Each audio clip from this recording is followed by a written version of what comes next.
Hello students, मैं चंद्र प्रकाश स्वागत करता हूं आप सभी लोगों का क्रेस्ट फोरम में फिर से। उम्मीद करता हूं आप लोगों ने पिछला ट्रांसफार्मर का लेक्चर देख लिया होगा। काफ़ी लोगों ने मेरे को उस लेक्चर के बाद मैसेज तक किया है कि सर आपने बहुत अच्छा उसमें समझाया है, चीज़ें काफ़ी समझ में आई हैं। और मैं आप लोगों से, जिन लोगों ने नहीं देखा उनसे भी कहूँगा कि आप लोग एक बार जाके देखिए। डेफिनेटली बता रहा हूँ, उस लेक्चर में से, इस लेक्चर में से, आगे आने वाले लेक्चर में से, मतलब एज इट इज़ क्वेश्चंस आएंगे। ये मैं दावे के साथ कह सकता हूँ, एज इट इज क्वेश्चंस आएंगे। तो आप लोगों से मैं यही कहूंगा कि जिन लोगों ने नहीं देखा अभी तक वो लोग देख लें। आज मैं इस पार्ट में कराऊंगा ट्रांसफार्मर की फंक्शनिंग, किस तरीके से फंक्शन करता है। फिर कराऊंगा मैं आप लोगों को ट्रांसफार्मर से जुड़े कुछ फेजर्स, जो क्वेश्चंस आने लगे हैं, पहले नहीं आते थे। देखिए, मैं हमेशा से इस चीज़ को कहता हूँ, इनफैक्ट अपने स्टूडेंट्स से भी कहता हूँ जो ऑफलाइन में पढ़ते हैं, कि जितना मैंने पर्सनल लेवल पे जेई के पेपर में स्टैंडर्ड में बढ़ोतरी नहीं देखी, उतनी उससे ज़्यादा कई बढ़ोतरी मैंने टीजी2 के पेपर में देखी है। मतलब टीजी2 का स्टैंडर्ड जो बढ़ा है वो बहुत ज़्यादा बढ़ा है, बहुत ज़्यादा। मतलब टीजी2 में अभी ऐसे तक सिचुएशन आ गई है कि एई तक के क्वेश्चंस मैंने देखे हैं कई बार, और मैंने कई अपने लेक्चरों में एग्जाम्पल के तौर पर भी दिखाया कि देखो ये क्वेश्चन आपका एई का था और यही क्वेश्चन सेम टीजी2 में आया हुआ है। मैंने दिखाया हुआ है, एक आध कुछ वीडियो में दिखाया भी हुआ है। तो चलिए आज मैं शुरू करता हूँ, ट्रांसफार्मर की फंक्शनिंग करेंगे, फिर उसके बाद करेंगे क्या, ट्रांसफार्मर से जुड़े हुए फेजेस, और फिर उसके बाद करेंगे टेस्टिंग ऑफ ट्रांसफार्मर। देखते हैं क्या। ये अगर आपका ट्रांसफार्मर की कोर है, जाहिर सी बात है आप लोगों ने इसमें वाइंडिंग बांधनी है। ये आपने इसमें वाइंडिंग आपने ली, ठीक है। ये मान लीजिए मैंने स्टेप डाउन मान के चला है, बट अभी मेन मुद्दा ये नहीं है कि स्टेप अप है या स्टेप डाउन है, मेन मुद्दा अभी ये नहीं है। मान लीजिए यहां पर आपने V1 सप्लाई दी है, यहां आपने E1 EMF पाया है। कैसे पाया है चलिए वो भी मैं एक एक करके ही बताता हूं, वो ज़्यादा सही रहेगा आप लोगों को। तो समझिए, यहाँ आपने V1 सप्लाई दी है, इस वाइंडिंग में जाहिर सी बात है कुछ ना कुछ रेजिस्टेंस होगा जब आप इसे सप्लाई देंगे, एसी सप्लाई देंगे, जाहिर सी बात है। तो इसमें क्योंकि ये क्लोज्ड हो गई तो इसमें करंट बहेगा। अब एक कंडीशन सबसे पहली आती है, यहाँ पर दो कंडीशंस बनती हैं, और जो कंडीशंस बनती हैं वो क्या बनती हैं। एक तो आउटपुट पर कोई लोड नहीं है, ऐसी कंडीशन को बोलते हैं नो लोड, और जब आउटपुट पर लोड आए ऐसी कंडीशन को बोलेंगे लोड कंडीशन। तो मान लेते हैं जब मैंने कोई लोड नहीं लगाया, आप इस बात को कुछ इस तरीके से समझ सकते हैं, जैसे मान लीजिए आप कहीं बाहर रह के तैयारी कर रहे हैं और आपका कोई खर्चा नहीं है। तो जब आपका कोई खर्चा नहीं है, एग्जाम्पल ले लेता हूं, मान लीजिए आपका कोई खर्चा नहीं है और आप घर से पॉकेट मनी मंगाते हैं, आप घर से पॉकेट मनी मंगाते हैं, या जो लोग जॉब करते हैं तो उनकी सैलरी आती होगी, जाहिर सी बात है, और जो लोग घर वालों से मंगाते हैं उनकी पॉकेट मनी आती होगी। तो जब आप कुछ भी कोई खर्चा नहीं कर रहे, मतलब अपना कोई पर्सनल खर्चा नहीं कर रहे, फिर भी उस दौरान आपके ये तो बात तय है, रूम रेंट तो जा रहा होगा भाई, वो तो जाएगा ही जाएगा, प्लस आपके खाने का खर्चा तो होगा। ऐसा तो नहीं है कि आप खा नहीं रहे होगे, केवल हवा ही खा रहे होगे, ऐसा तो नहीं हो सकता, खाना तो खा ही रहे होगे। मतलब ये कब है, एट नो पर्सनल लोड। अगर आपका खुद का कोई पर्सनल लोड नहीं है, मतलब अपने ऊपर कोई पर्सनल खर्चा नहीं है, अगर मैं थोड़ा सा देसी भाषा में, कोई पर्सनल खर्च नहीं है, मैं थोड़ा सा भी लिंक कर दूंगा आप लोगों को। अब जब मैंने यहाँ ट्रांसफार्मर पे आउटपुट में कोई लोड नहीं लगाया, कोई लोड नहीं लगाया, बट फिर भी ट्रांसफार्मर को आपने सप्लाई दी है, ऐसे में ट्रांसफार्मर के प्राइमरी से एक करंट चलता है जिसको बोलते हैं हम I0। इसका मतलब क्या है कि ये I0 करंट क्या होता है, नो लोड करंट। मतलब जब सेकेंडरी पे कोई आउटपुट नहीं होता तब ये नो लोड करंट बहता है। तो बहने दे, मुझे बहने दे, आग का दरिया बहने दे। चलिए खैर, मतलब कुल मिला के नो लोड के दौरान जो करंट बहता है वो I0 होता है। अब ये जो I0 करंट है, ये करंट अपनी आप में दो करंटों को समा के बैठा होता है। जैसे फॉर एग्जाम्पल, जब आपके कोई पर्सनल खर्च नहीं थे तब आपकी पॉकेट मनी दो खर्चों को लेके बैठी हुई थी। सेम ऐसे ही एट नो लोड कंडीशन की मैं अगर बात करूं, ट्रांसफार्मर की मैं बात करूं, नो लोड कंडीशन की, जब कोई लोड नहीं लगा रहे हैं हम ट्रांसफार्मर पे आउटपुट में, तब ऐसे में जो पूरा करंट जाता है प्राइमरी पे, प्राइमरी से जो करंट निकलता है वो क्या होता है भाई, आई नॉट करंट होता है। और ये जो आई नॉट करंट है ये दो करंट अपने अंदर लेके बैठता है, एक करंट को बोलते हैं आईसी और एक करंट को बोलते हैं आईएम। ठीक है, ऐसे ही समझ लीजिए कि पॉकेट मनी दो खर्चों को लेके तो बैठती है, तब कब, जब आपका खुद का कोई पर्सनल खर्चा नहीं है। मतलब ये करंट कहीं ना कहीं दो खर्चों को लेके अपने अंदर बैठा रहता है, और एक करंट जो खर्चे की आपूर्ति करता है, जो खर्चे को मतलब बताता है कि ये कहाँ जा रहा है, कहाँ खर्च हो रहा है। तो ये खर्च होता है, आईसी करंट खर्च होता है कोर लॉस में। मतलब कोर लॉस, आप इस चीज को थोड़ा ऐसे समझिए कि कोर लॉस हो रहा है इसीलिए आईसी वहां बह रहा है, और जो आईएम करंट है वो यहां पे जिम्मेदार होगा फ्लक्स बनाने के लिए, फॉर फ्लक्स फॉर्मेशन या कह लो फॉर फ्लक्स प्रोडक्शन। तो आईएम का खर्चा हुआ फ्लक्स बनाने में, और आईसी का खर्चा हुआ जो इस के अंदर, कोर के अंदर जो भी कोर लॉसेस होंगे, इस कोर के अंदर जो लॉसेस होंगे उसे कंप्लीट करने के लिए। ठीक वैसे ही जैसे रूम रेंट जाना है तो वो कहीं ना कहीं मतलब खर्चा पॉकेट मनी से ही निकलेगा, खाने के, क्योंकि आप खाएंगे तो वो खर्चा कहीं ना कहीं पॉकेट मनी से ही निकलेगा। सेम ऐसे ही कोर के अंदर जो लॉस हो रहे होंगे वो खर्चा कहीं ना कहीं आईसी करंट से निकलेगा, मतलब उतना हिस्सा आईसी करंट होगा जो कोर लॉस को रिप्रेजेंट कर रहा होगा, और आईएम होगा फॉर फ्लक्स फॉर्मेशन, मतलब आईएम करंट फ्लक्स बनाने में लग जाएगा, फ्लक्स बनाने में आईएम करंट लग जाएगा आप लोगों का। तो ये फ्लक्स बनाने में आईएम करंट लग गया। तो कहने का मतलब ये है आईसी क्या, इसको क्या बोलते हैं, core loss component of current, core loss component of current बोल देते हैं। ठीक है, और आईएम को क्या बोल देते हैं, magnetising component of current. Magnetising क्योंकि ये मैग्नेटाइजिंग करने के काम आता है, चुंबक पैदा करने के काम आता है, फ्लक्स पैदा करने के काम आता है, मैग्नेटाइजिंग कंपोनेंट ऑफ करंट। ठीक है, ये core loss component of current है।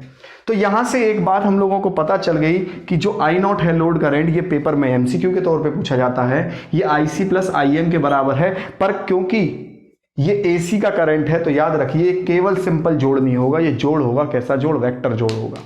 ये कैसा जोड़ होगा, वेक्टर जोड़ होगा। वेक्टर जोड़ का मतलब होता है कि जब हम इसको जोड़ेंगे एक्चुअल में तो ये आएगा I naught square plus IC square plus IM square. तो आई नॉट का फॉर्मूला बन जाएगा आईसी प्लस आईएम का इस तरीके से स्क्वायर। तो आई नॉट का जो एक्चुअल मान होगा वो आईसी स्क्वायर प्लस आईएम का स्क्वायर का अंडर रूट ये होगा। तो नो लोड के दौरान जो करंट बह रहा है वो आई नॉट बह रहा है। एक बात हमको समझ में आ गई। अब का क्या होने वाला है जब यहां लोड बहेगा, फिर भी मैं उससे पहले एक बात कर देता हूं। अब देखिए यहां फ्लक्स बनेगा, यहां फ्लक्स बनेगा, तो फ्लक्स बनेगा तो right hand rule, thumb rule लगाएंगे तो फ्लक्स कुछ, अगर मैंने इस तरीके से लिया है तो फ्लक्स की डायरेक्शन ये होगी कहीं ना कहीं। तो ये जो फ्लक्स बनेगा, ये इस तरीके से जो फ्लक्स बनेगा ये क्या करेगा, इस करंट की वजह से, इस करंट की वजह से यहाँ जो आई नॉट करंट बहा उसकी वजह से फ्लक्स यहाँ पे बहा, ये फ्लक्स इस वाइंडिंग को लिंक करेगा। तो फैराडे लॉ के according, Faraday law of mutual induction, अब देखिए इसी वाइंडिंग ने, इस बात का बड़ा ध्यान रखना, इसी वाइंडिंग में देखो यही कंसेप्ट गड़बड़ होते हैं, इसी वाइंडिंग ने फ्लक्स पैदा किया और इसी वाइंडिंग ने फ्लक्स पैदा करके इसी में ईएमएफ पैदा किया। तो यहाँ जो प्रिंसिपल अप्लाई होता है प्राइमरी वाइंडिंग पे वो होता है सेल्फ इंडक्शन, और इस वाइंडिंग ने फ्लक्स पैदा किया पर इस वाइंडिंग में ईएमएफ पैदा हुआ, उसकी वजह से यहां पर जो प्रिंसिपल अप्लाई होता है वो म्यूचुअल इंडक्शन। मतलब एक ही ट्रांसफार्मर के अंदर म्यूचुअल इंडक्शन और सेल्फ इंडक्शन दोनों होते हैं। तो पर यहां से जो फ्लक्स यहां लिंक करता है और वोल्टेज को इधर पहुंचाता है, इसीलिए हम लोग कहते हैं कि mutual induction is the principle of transformer. अब जब यहां E2 वोल्टेज है तो यहां छोर पर भी हमें जो वोल्टेज मिलता है वो V2 वोल्टेज हो जाता है। ये तो बात रही नो लोड करंट की, ठीक है।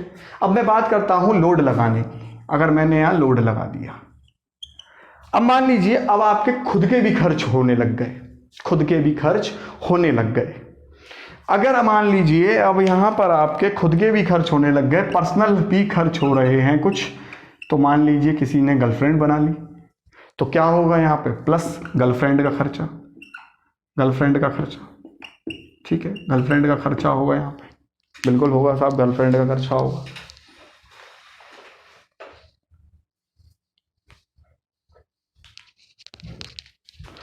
तो अब आप देखिए यहाँ पे, क्योंकि जब आपने यहाँ गर्लफ्रेंड बना ली तो गर्लफ्रेंड का खर्चा होगा, पर इतना ध्यान रखिए कि पुराने खर्चे खत्म थोड़ी जाएंगे, वो तो साथ में जुड़े रहेंगे, बिल्कुल जुड़े रहेंगे। सेम ऐसे ही जब एट लोड की कंडीशन आती है, एट लोड की कंडीशन आती है, मतलब जब आप सेकेंडरी पे लोड लगा देते हैं, तो इसका मतलब ध्यान रखिए कि पुराना वाला करंट तो जाएगा ही जाएगा, क्योंकि पुराने खर्च तो अभी भी हो रहे हैं लोड लगाने के बाद भी। साथ में एक करंट और आएगा जो आपका कहीं ना कहीं, अब क्या हो गया, अब आपका गर्लफ्रेंड का खर्च बढ़ गया, तो कहीं ना कहीं अब आपको एक्स्ट्रा पैसे लेने पड़ेंगे पापा से, या कह लो आपको क्या करना पड़ेगा, आपको एक्स्ट्रा कहीं से जुगाड़ करनी पड़ेगी, उधार मांगना पड़ेगा। ऐसे मान लीजिए आप कहीं से एक्स्ट्रा पैसे की जुगाड़ करेंगे, ठीक है। तो उधार प्लस पॉकेट सैलरी, तब जाके आपका ये पूरा खर्च बढ़ रहा है, मतलब कंप्लीट हो पा रहा है। सेम ऐसी जब लोड लग जाता है तो आई नॉट के साथ साथ एक I1 डैश एक करंट और उठता है। इस करंट को कहते हैं, I1 डैश करंट को कहते हैं प्राइमरी करंट। ये जो करंट है एग्जैक्टली वो यहां से जो फ्लक्स कैंसिल होता है उसके बराबर यहां पर पैदा होता है। अब मैं इतना ज्यादा डिटेलिंग में नहीं जाना चाहता, बट ये दोनों मिलके फिर बन जाता है प्राइमरी करंट I1। तो जो प्राइमरी करंट है I1, मैं इसको यहां पर थोड़ा सा ठीक से लिख देता हूं। I1 क्या है, प्राइमरी करंट।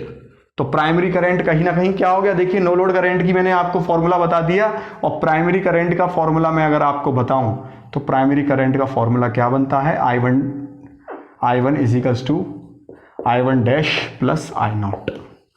प्राइमरी करंट का खर्चा ये बनता है, वो फॉर्मूला ये बनता है। पर एडिशन कैसा, वेक्टर एडिशन, AC है। तो जो टोटल प्राइमरी करंट होगा, मतलब जो पूरा करंट यहाँ टोटल करके बहेगा वो क्या होगा, I1 डैश का स्क्वायर प्लस I नॉट का स्क्वायर अंडर रूट। ठीक है, तो याद रखिए ये चीज भूल ना जाना, इसे याद रखना कहीं भूल न जाना। क्या क्या कि I नॉट तो रहेगा ही रहेगा और I1 डैश स्क्वायर भी रहेगा, याद रखिए। ठीक है, तो ये पेपर में पूछ लेते हैं कुछ फॉर्मूले इस तरीके से, ये आपको ध्यान में रखने हैं। ठीक है, तो यहां पर लोड और नो लोड का उम्मीद करता हूं आप लोगों को समझ में आ गई होगी फंक्शनिंग। अब आप लोगों को जो बात समझनी है, वो यहां क्या समझनी है कि इवन क्या है, क्योंकि देखिए अभी इसका सबका काम आने वाला है। मैं थोड़ा सा मिटा देता हूं, नहीं तो हौश पौश ज्यादा हो गई।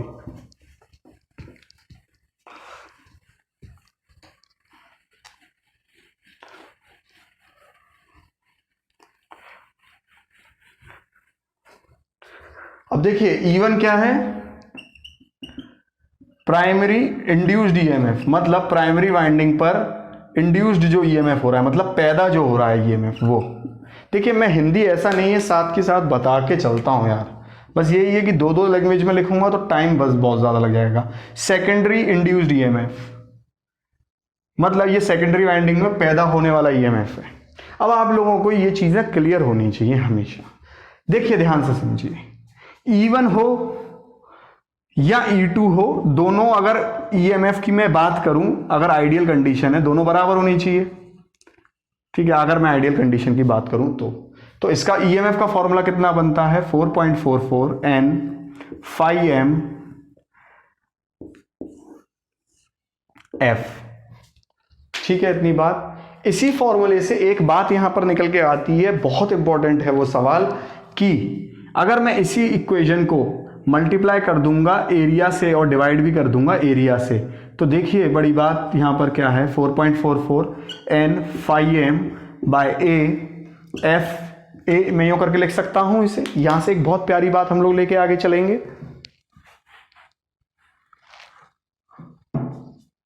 तो देखिए phi m बाय A क्या लिख दूंगा मैं, NBM। मैं इसे फ्लक्स डेंसिटी लिख सकता हूं। फ्लक्स डेंसिटी क्या होता है, phi बाई A, फ्लक्स घनत्व जैसे बोलते हैं, और F और A, तो ये EMF इक्वेशन हो गई।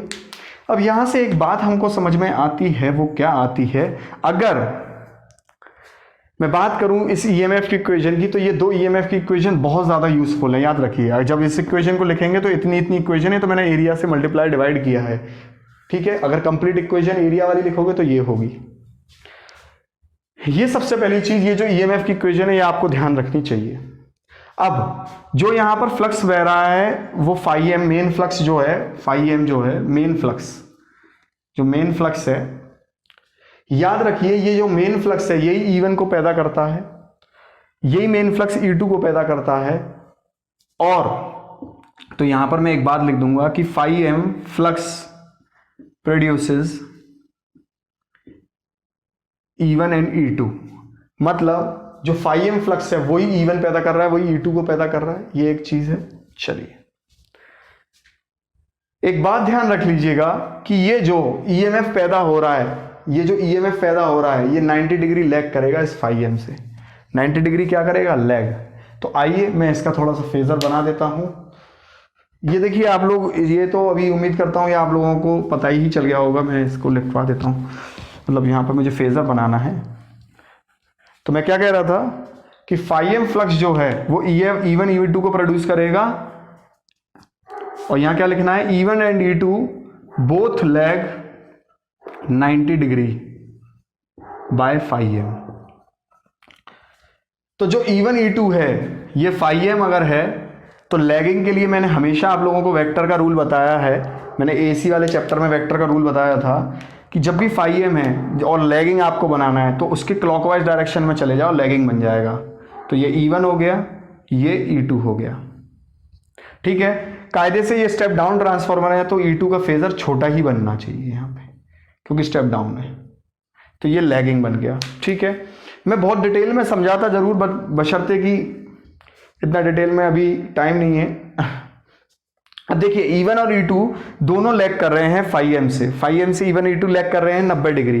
तो पहला तो क्वेश्चन यही बन जाता है, ये क्वेश्चन है कि जो पैदा होने वाली EMF है मेन फ्लक्स से कितना लैग कर रहे हैं? 90 डिग्री लैग कर रहे हैं। याद रखिए 90 डिग्री लैग कर रहे हैं। तो जब ये 90 डिग्री लैग करते हैं तो मैंने यहाँ डायग्राम बना दिया। अब आप एक चीज देखिए कि ये जो V1 है ये E1 के बिल्कुल अपोजिशन में होगा। तो V nought at V1 is equals to minus E1। या माइनस क्यों लग रहा है? लेंज लॉ के अकॉर्डिंग। लेंज लॉ के अकॉर्डिंग लेंज लॉ क्या कहता है? E is equals to minus NdΦ/dt। मतलब एक ऐसा EMF पैदा होगा जो विरोध करेगा। तो एक ऐसा EMF यहां पैदा हो गया जो इसका विरोध करेगा। तो V1 जो है वो माइनस E1 के होगा। मतलब जो प्राइमरी सप्लाई वोल्टेज है V1 वो कहीं ना कहीं E1 के बिल्कुल अपोजिट होगी। तो E1 जो यहां है इसका माइनस E1 बना दूंगा, ये माइनस E1 होगा, ठीक इसका उल्टा माइनस E1 होगा, और वही किसके बराबर है? V1 के। ठीक है, इतनी पॉइंट। अब आप ध्यान से सुनिए। तो I नॉट करंट की अगर मैं बात करूं, I नॉट करंट की मैं अगर बात करूं तो I नॉट करंट अभी मैंने आप लोगों को बताया I नॉट करंट दो करंट से मिलकर बनता है IC और IM। अब जो मैग्नेटाइजिंग करंट है वो तो इन फेज है फ्लक्स के, क्योंकि जो मैग्नेटाइजिंग करंट यहां चल रहा है वो फ्लक्स के इन फेज है, और IC करंट इधर आपका बनेगा वो V1 के इन फेज होगा। अगर मैं बात करूं यहां I नॉट की तो ये कुछ इस तरीके से I नॉट करंट बन जाएगा। ये पेपर में पूछा जाता है कि I नॉट करंट का जो और V1 के जो बीच की डिग्री होती है इसी को बोलते हैं फाई नॉट। और फाई नॉट क्या होता है? फाई नॉट होता है power factor angle of load. याद रखिए। तो ये पेपर में पूछता है कि I नॉट का जो ये एंगल, ये जो फाई नॉट एंगल होता है वो कितना होता है। तो याद रखिए जो ये फाई नॉट एंगल होता है ये लगभग 0 से 90 डिग्री के बीच में होता है। 0 से 90 डिग्री के बीच में होता है, ना 90 होगा ना 0 होगा। ठीक है, इतना पॉइंट। 90 या देखिए ये 0 डिग्री कब होगा? जब आइडियल केस होगा, बिल्कुल आइडियल ट्रांसफॉर्मर कहते हैं तब होगा। ये बात जो मैंने आपको बताई है प्रैक्टिकल ट्रांसफॉर्मर के लिए बताई है। देखिए काफी लोगों को, अब मुझे इस टॉपिक में तो मैं जरूर कहूंगा कि कुछ लोग कंफ्यूज जरूर हुए होंगे, क्योंकि उनके पुराने अगर कंसेप्ट क्लियर हैं तो ही ये समझ पाए होंगे, और एल्स वो नहीं समझ पाए होंगे। तो ये पता नहीं, अब जो बातें खैर मैंने यहाँ लिखवाई हैं ये तो आपके क्या कहते हैं ज़रूरी के लिए है ही है, क्योंकि इसके पीछे बात ये है कि मैं चाह के भी एकदम से तो नहीं बता सकता, क्योंकि वेक्टर के कंसेप्ट आपके क्लियर होने चाहिए, फेजर के कंसेप्ट आप लोगों के क्लियर होने चाहिए। ठीक है, बट फिर भी मैंने जो इंपॉर्टेंट चीज़ है मैं सोच रहा हूँ कि करवाई दूँ तो वो आपका छूटे ना करके। ठीक है, तो ये जो एंगल है, अगर मैंने क्या कहा प्रैक्टिकल ट्रांसफॉर्मर के लिए बोला है, आइडियल के लिए नहीं बोला। आइडियल के लिए बोलता तो मैं ये एक बार को 0 डिग्री भी हो जाता है आइडियल के लिए। तो ये जो फाई नॉट एंगल है 0 से 90 डिग्री के बीच में होता है, और याद रखिए ये लोड पर डिपेंड होता है। ये जो एंगल है I नॉट और V1 के बीच में, power factor angle of load, depend on load है। मतलब अगर लोड कैसा है, इंडक्टिव लोड है ज़्यादा या कैपेसिटिव है कैसा है। ठीक, तो ये कुछ यहाँ पे सवाल पूछते हैं पेपर में, आपको ये भी पूछा जाएगा। देखिए एक क्वेश्चन तो ये रहा, दूसरा क्वेश्चन क्या है वो समझिए। वो बोलता है कि V1 और E1 के बीच में कितना एंगल है, ये क्वेश्चन पूछता है। तो देखिए V1 माइनस E1 है तो मतलब बिल्कुल 180 डिग्री का एंगल है। तो याद रखिए V1 और E1 के बीच में कितने का एंगल है, 180 डिग्री का एंगल है। इस बात का आपको ध्यान रखना है, 180 डिग्री का एंगल है। पेपर में इसी तरीके से पूछेगा। V1 क्या हुआ, सप्लाई, आप लोग देख पा रहे हैं। E1 क्या हुआ, प्राइमरी इंड्यूस्ड ईएमएफ। इतना पॉइंट क्लियर है। तो ये कुछ क्वेश्चंस हैं, ये फ्लक्स कितना डिग्री लैग करता है, 90 डिग्री ईएमएफ लैग करता है जो पैदा होता है यहाँ पे। चलिए बहुत ज़्यादा इसमें ये जो मतलब एंगल्स हैं ये एटलीस्ट इतना तो आप याद करिए। फेजर उम्मीद करता हूँ बनाना आता होगा तो ही ये टॉपिक थोड़ा समझ में आएगा, अदरवाइज एकदम से तो नहीं आ पाएगा। यहाँ अगर अब आप एक चीज़ समझिए, यहाँ एक बात और मैं बताऊंगा। एक बार पेपर में क्या नॉर्मल क्वेश्चन पूछ लेते हैं, यही इसी क्वेश्चन से बहुत प्यारी चीज़ समझ के आती है। मान लीजिए कोई ट्रांसफार्मर पड़ा है आपके घर के सामने, एग्जाम्पल दे रहा हूँ। अब जाहिर सी बात है अगर आपके घर के सामने पड़ा है तो आप तो इंडिया में रहते हैं, तो 50 हर्ट्ज की फ्रीक्वेंसी है। अगर आपसे कहा जाए ये ट्रांसफार्मर 1 kVA का है एग्जाम्पल के तौर पे और 50 हर्ट्ज पे काम करने वाला ट्रांसफार्मर है, अगर आपसे बोला जाए कि यार एक काम करो, मान लो आप किसी कंपनी को ऑर्डर दो, आप कहो यार एक काम करना जरा यार 1 kVA का ट्रांसफार्मर और बना देना, पर वो 60 हर्ट्ज पे काम करना चाहिए। अभी आप ये मत सोचो कि 60 हर्ट्ज आएगी कहां से, इंडिया में तो नहीं है।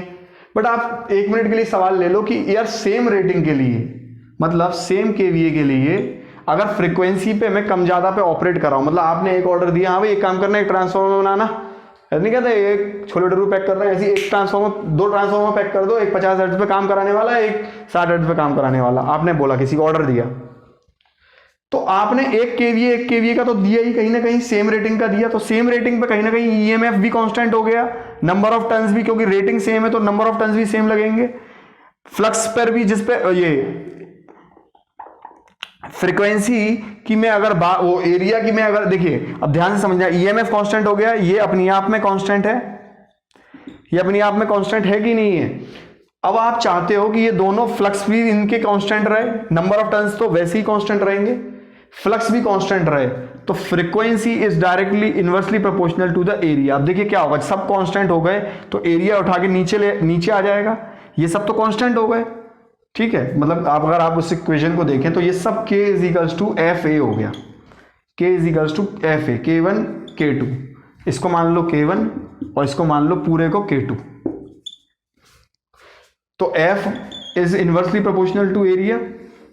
तो अगर अब देखिए बड़े ही ध्यान से यहां पे समझना, फ्रीक्वेंसी बढ़ेगी तो एरिया छोटा होगा। यहां पे पेपर में सवाल आता है कि अगर ज्यादा फ्रीक्वेंसी, अगर देखिए फ्रीक्वेंसी बढ़ेगी, जैसे जैसे आप ज्यादा फ्रीक्वेंसी पे काम करने के लिए, अगर आप ज्यादा फ्रीक्वेंसी पे काम करवाने के लिए ट्रांसफार्मर बनवाएंगे तो उस ट्रांसफार्मर का साइज स्मॉल होता जाएगा इन कंपैरिजन टू जो ट्रांसफार्मर कम फ्रीक्वेंसी पे काम कर रहा है, इसका साइज लार्ज होगा। मैं दोबारा रिपीट कर देता हूं, अगर आपने 2 ट्रांसफार्मर ऑर्डर दिए 1 kVA के, हाँ भाई चलो एक kVA के 2 ट्रांसफार्मर लगा देना, एक 50 हर्ट्ज पे काम करने वाला हो, एक 60 हर्ट्ज पे, तो जो ट्रांसफार्मर 60 हर्ट्ज पे काम करने वाला बनेगा उसका साइज छोटा होगा, और जो ट्रांसफार्मर 50 हर्ट्ज पे काम करेगा, दोनों सेम रेटिंग के बने पर इसका साइज थोड़ा बड़ा होगा।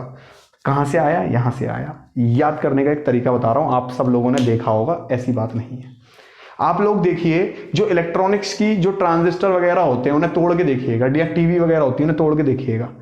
ट्रांजिस्टर वगैरह जो होते हैं वो क्या करते हैं, रेडियो फ्रीक्वेंसी पे काम करते हैं, और फ्रीक्वेंसी वो किस में होती है, किलो हर्ट्ज में होती है। मतलब फ्रीक्वेंसी बहुत अधिक होती है, किलो में होती है, मेगा में होती है। अगर उतनी हाई फ्रीक्वेंसी के लिए आप ट्रांसफार्मर देखोगे तो बड़े छोटे छोटे लगते हैं। मतलब वही कहना चाह रहा हूं, फ्रीक्वेंसी बढ़ेगी तो एरिया कम यूज होगा। और आप वही ट्रांसफार्मर अपने घर के बाहर देख लो, 50 हर्ट्ज के लिए यूज होता है तो कितना बड़ा है, और वही ट्रांसफार्मर किलो मेगा हर्ट्ज के लिए यूज होते हैं तो एरिया कितना छोटा है। समझे आप इस बात को? तो आप ये सवाल पेपर में पूछ लिया जाता है बहुत ज्यादा कि यही चीज, लार्ज एरिया किसके लिए, लेस फ्रीक्वेंसी के लिए, और स्मॉल एरिया किसके लिए, हाई फ्रीक्वेंसी के लिए। तो ये ध्यान में रखने वाली बात आ जाती है। मैं मिटा देता हूं इसको, चलिए।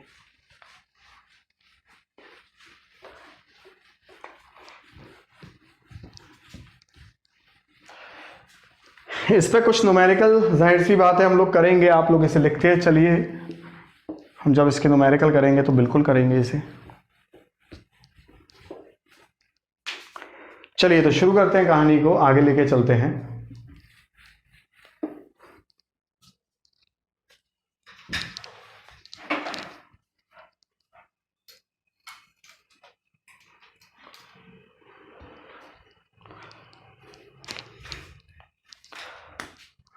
अब देखिए स्टूडेंट्स, टेस्टिंग की हम लोग बात कर लेते हैं। टेस्टिंग ऑफ ट्रांसफॉर्मर, जाहिर सी बात है टेस्टिंग करी क्यों जाती है? टू फाइंड लॉसेस, और लॉसेस से हमें क्या पता चलता है? To find efficiency. मैंने आप लोगों को कल ही बताया एफिशिएंसी क्या होता है, output upon output plus losses. मैंने ये चीज़ अभी डीसी मशीन में आप लोगों को बताई है कि एफिशिएंसी का फॉर्मूला ये होता है। तो कहीं ना कहीं अगर आप मार्केट में बेचने जा रहे हो अपने ट्रांसफार्मर का, तो आप क्या कहोगे, यार मेरा ट्रांसफार्मर ले लो, बहुत अच्छा है, लॉसेस बहुत कम है। तो आपके ट्रांसफार्मर में लॉसेस पता होंगे तभी तो बोल पाओगे कम है या ज़्यादा है। तो जितने कम लॉसेस होंगे उतनी ज़्यादा एफिशिएंसी होगी। मैं आप लोगों को बता दूं कि मैं अपना अभी इंडस्ट्रियल मेरा एक्सपीरियंस है, बॉम्बे में मैं था, सबस्टेशन को लेके, सबस्टेशन डिज़ाइनिंग में मैं था, डिपार्टमेंट मेरा था। तो मैं वहाँ पर एक बात बताऊँ आप लोगों को, तो जब क्योंकि सबस्टेशन बनते थे तो मेरे पास कई क्रेडेंशियल्स आते थे, कई वो आते थे, मतलब आपके मतलब कंपनियों के ट्रांसफार्मर की रेटिंग्स चेक करने के लिए आता था। तो मैं देखता था कि उसमें लॉसेस लिखे रहते थे, तो वो लोग टेस्ट करते थे, short circuit test, open circuit test. तो ऐसा नहीं है, ये सारी चीज़ें जब आप अपनी फील्ड में जाएंगे तो ये सब काम में आती हैं, याद रखिए, ठीक है। तो अब आप देखिए यहाँ पर दो टेस्ट होते हैं ट्रांसफार्मर के, ठीक है, जो इम्पोर्टेंट टेस्ट होते हैं। ऐसा नहीं है कि बाकी के नहीं होते, बाकी के टेस्ट भी होते हैं, और भी होते हैं, संपनर वगैरह, पर दो सेट टेस्ट होते हैं, ओपन सर्किट टेस्ट और एक होता है शॉर्ट सर्किट टेस्ट।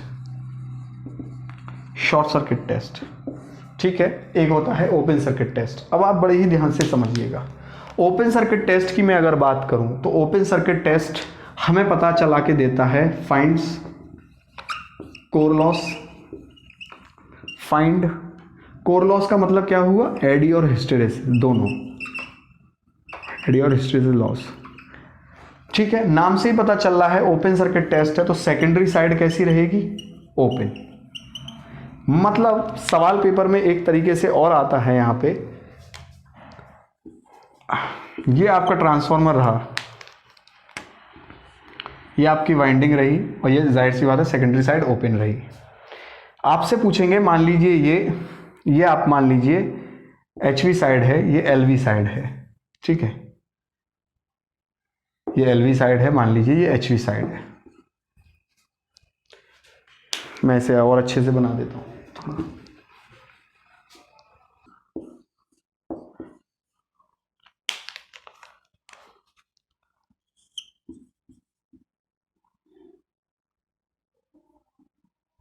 ये LV साइड है और ये मान लीजिए HV साइड है, ठीक है, HV साइड है, ये LV साइड है, मान लीजिए। अब देखिए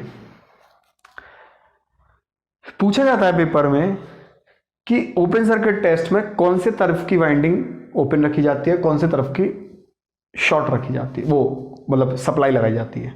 तो देखिए जाहिर सी बात है, लो वोल्टेज साइड पे हमें वोल्टेज मुहैया कराना, वोल्टेज देना आसान रहेगा। मान लो 230 स्लैश एग्जाम्पल दे रहा हूँ, 11 kV का ट्रांसफार्मर है, तो 11 kV क्यों दें, जब 230 दे के ही हमें सेम लॉस फाइंड हो रहे हैं। तो हम सप्लाई किधर देंगे, हम लो वोल्टेज साइड सप्लाई देंगे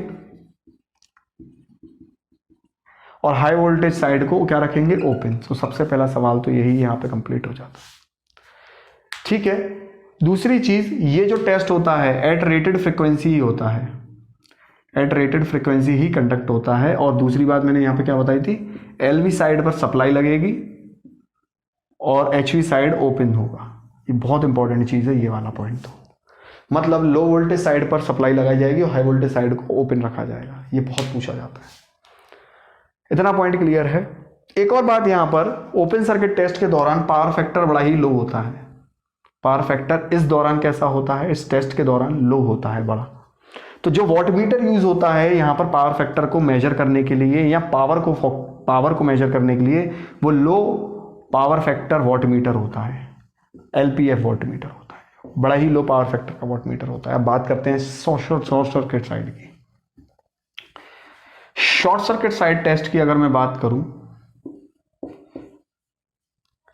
तो जाहिर सी बात है यहां पर भी दो साइडें होंगी। मान लीजिए ये HV साइड हो गई और ये LV साइड हो गई, ठीक है, ये LV साइड हो गई, ये HV साइड हो गई। अब आप सोचेंगे कि LV साइड में सप्लाई मुहैया कराना आसान है LV साइड HV साइड की कंपैरिजन में, पर याद रखिएगा ये शॉर्ट सर्किट टेस्ट है। यहाँ जो साइड शॉर्ट सर्किट होगी उसमें करंट बहुत ज़्यादा बहने वाला होगा, इस बात का ध्यान रखना। HV side voltage high current कम, LV साइड वोल्टेज कम करंट ज़्यादा।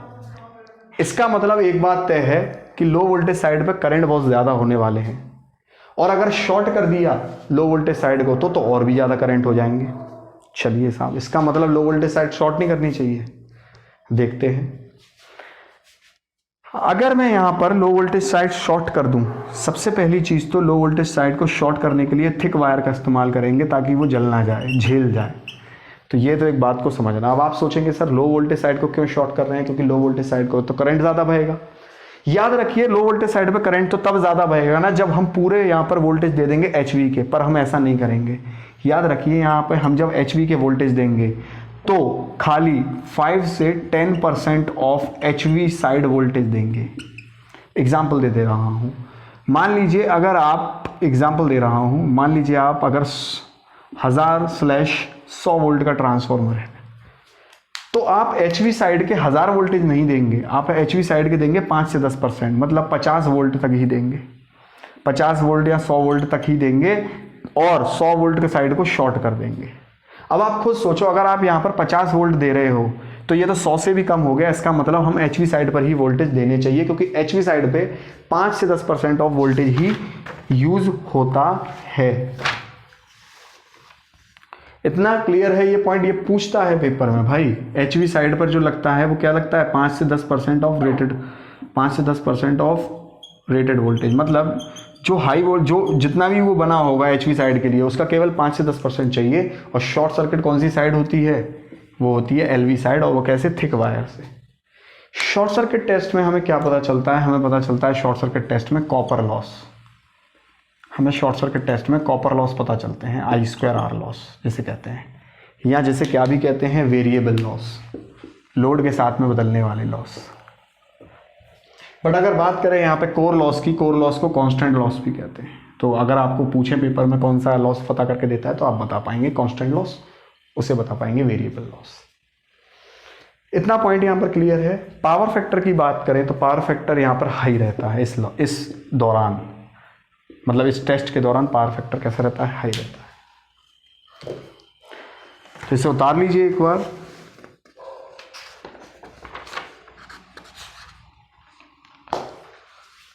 तो उम्मीद करता हूँ आप लोगों को ये टेस्ट क्लियर होंगे। ये जो मैंने पॉइंट्स बताए हैं ना, इनको आप अपने माथे पे गड़वा लीजिएगा, होठों पे गड़वा लीजिएगा, हार्ट पे गड़वा लीजिएगा।